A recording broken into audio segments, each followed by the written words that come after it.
فرمایا نزلہ علی قلبک انہ لتنزیل رب العالمین۔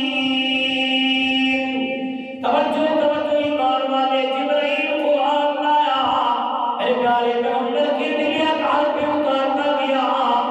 اللہ رب العالمین نے ایک موقع پہ یوں ارشاد فرما دیا ہوگا، اور جبرائیل جی یا اللہ فرما کیا کرنا چاہ رہے ہو جبرائیل؟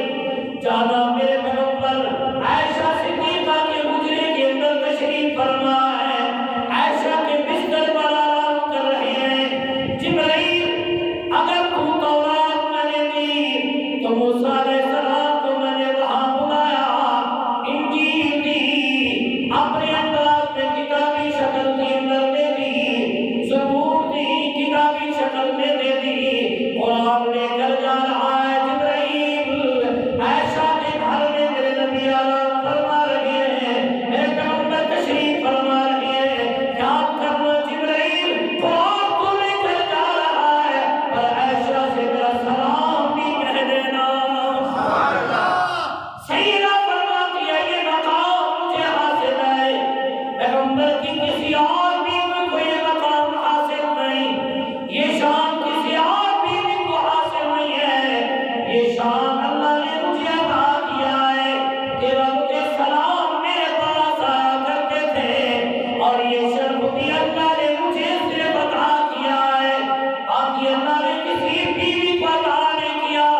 تو تالے والوں مسئلہ کرنے لگا ہوں، یاد رکھنا عقیدہ بنا، ایمان بنا، میرے پیغمبر کے ساری ازواج آلہ ہیں، اکمل ہیں، الفا ہیں، تمام سنیوں کی مائیں ہیں، مقام اپنی جگہ پہ، شان اپنی جگہ پہ، رتبہ اپنی جگہ پہ۔ اگر ذرا برابر کسی کے اندر کمی محسوس کر دی، یاد کرنا ایمان تیرا چلا جائے گا۔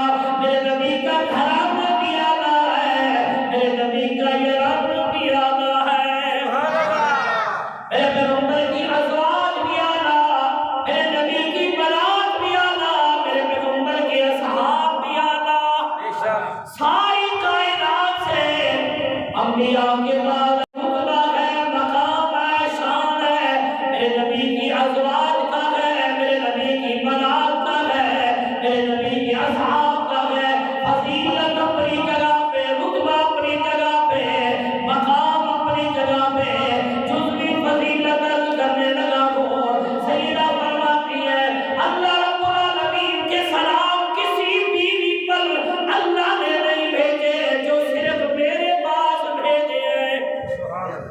دوسرا شرف اللہ نے مجھے یہ دیا، سیدہ